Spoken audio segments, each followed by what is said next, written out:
So recently, while looking for old plays, I came across this article in a newspaper I hadn't heard about, and it really seemed like something worth reading because it suggested that the CFL just adopt NFL rules with little to no difference. Now, of course, many people on the internet have this opinion, and I do respond to such people quite frequently. But I felt like I could use this article as a sort of template for a video justifying CFL rules. The columnist Matthew Grills, who describes himself as a government relations specialist, makes some pretty often heard cases for why this adoption of rules is necessary. So I thought I'd take a look at his arguments and deconstruct them one by one. Now, please let me clarify, this is not an attack on him or his newspaper or NFL fans.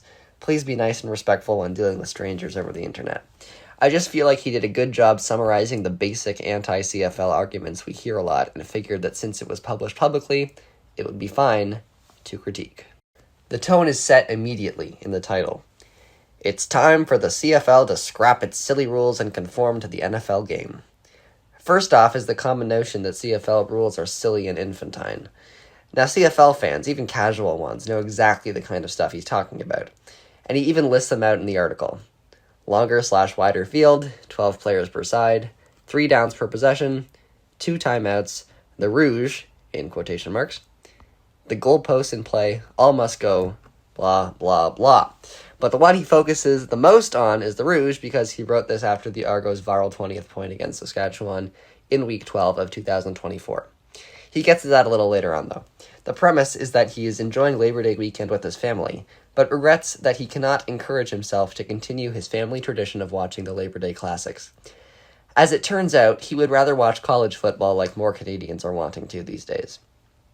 Unfortunately, there aren't really any statistics I could find to back that last statement up, but let's assume it's true for today's purposes. He says the real reason the CFL isn't part of his family tradition is because of the quote-unquote lame rouge that happened in the Argos game. After a brief explanation for unfamiliar readers, he laments that the Argos celebrated failure. Okay, so let's focus on that first part. Game-winning rouges are extraordinarily rare.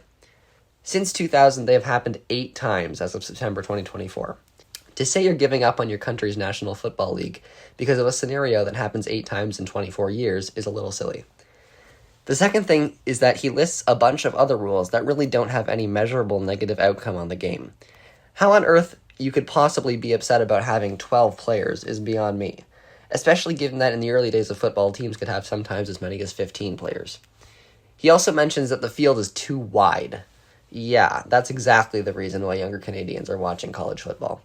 This is truly where the silliness lies, to be honest. To say that young Canadians just can't stand to watch a 65-yard wide field and would prefer the superiority of a 53.3-yard wide field. If you could find me one example of someone who gave up on the league because it was too wide, I'd be impressed. Also, he mentions the goalposts in play. The goalposts are in fact considered out of bounds, unless in the scenario that a kick hits a team's own upright, which as far as I know has only happened 1 time since 1980. If he means having the uprights on the goal line, well, consider that moving the uprights 10 yards further up from NFL uprights on a field that is 10 yards longer means that mathematically, from the perspective of an offensive drive, the uprights are in the exact same place. Also, the goalposts should be on the goal line. It's called the goal line. If any silliness is involved here, it's in the fact that American football doesn't have it on the goal line. That's how it is in rugby too, although, to be fair, since rugby doesn't have forward passes, it doesn't matter as much. Now let's talk about the rouge. Matthew correctly points out that a rouge is scored when a kicked ball goes out the back of the end zone. Now, of course, it doesn't need to go out of bounds, and he totally skips over the strategy of conceding a rouge versus bringing it out. But he is technically right. So that raises the question. If you need to kick the ball out of the end zone for a rouge, and Harala who did just that, then why does he say the Argos are celebrating failure? The target was the back of the end zone, and he hit that target. Think of it this way. It's like complaining that a ball that hits the uprights is 0, but a ball that goes through is 3. It's objectively harder to hit the upright than to get a field goal. So why should a field goal be 3 points and the upright nothing? Well, no, that's stupid. Obviously, the 3 points isn't for failing to hit the upright. It's for succeeding in hitting your target of between the uprights. And that's metaphorically exactly what the rouge is. It's not a reward for failing to hit the field goal. It's an incentive to bring the ball out, or a reward for making that impossible. If you kick the ball past the goal line, you should get a goal. It's that simple. And we have a 20-yard buffer between the goal line and out of bounds to make it avoidable in most circumstances. Even if you don't agree, I still hope that the rarity of a game-winning rouge is enough to convince you that it's not worth abandoning the league over. Now, this next idea he talks about is the rule differences between the NFL and NCAA being acceptable, but the rule differences between those leagues and the CFL not being acceptable, assuming the league doesn't want to keep falling into obscurity. Then he shows some statistics and graphs that show that Canadians prefer the NFL.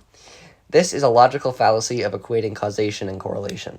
Just because potential fans aren't watching the CFL doesn't mean it's because they're offended by the notion of 12 players. I hate to break it to you, but it's because the CFL is only the 56th wealthiest sporting league in the world, and the NFL is first. The US has 10 times more people, so they naturally have larger fan bases. The CFL has more teams per capita and therefore smaller fan bases.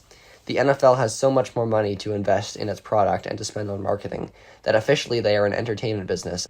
None of the surveys linked indicated why NFL fans in Canada prefer the NFL. And I can tell you for a fact right now, as a young Canadian person with several NFL-watching friends, most of them wouldn't even know there were any rule differences if I didn't make videos, invite them to games, and host Grey Cup parties. The bias is so obvious when he says that NCAA rules like 1 foot in bounds are fine. Well, that rule exists in the CFL too. And if it wasn't in the NCAA, do you think he'd be in favor of keeping that? Absolutely not, because everything must go. The irony is also apparent when he says that limiting the rule differences is what the CFL should be doing to be more offense-driven. That statement makes no sense when you consider that the CFL is 10 times more offense-driven than the NFL. The record for most passing yards in a game in pro football history is held by Matt Dunnigan of the CFL at 713 in 1994. The NFL record is nowhere even close to that at only 554 yards set in 1951. Also, if you want more offense, you should totally be fine with only 3 downs. Saying there's more offense when failed plays have less risk is truly silly. A bigger field and an extra receiver are also way more offense-driven than having a smaller field and less people to catch the ball. The next part deals with his philosophy about how the only way for the CFL to survive is if it expands to America, not by adding teams there, but by capturing the audience. He basically proposes that the CFL should be like a farm system with the same rules but not directly affiliated. He says that the heyday of the CFL was the late 70s and early 80s because people like Warren Moon were making good careers up here, and then having an even better career in the NFL.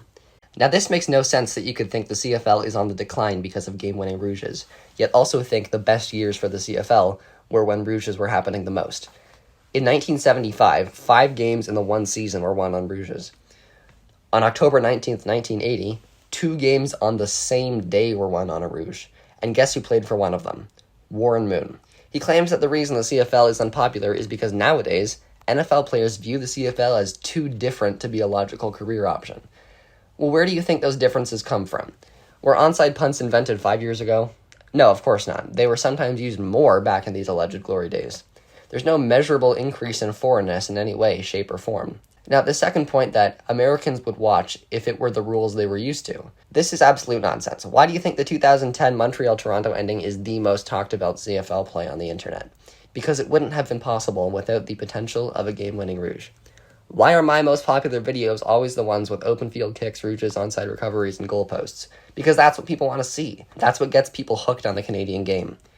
What was the only CFL play to go viral so far this year? Was it an ordinary catch? No, it was a game-winning rouge.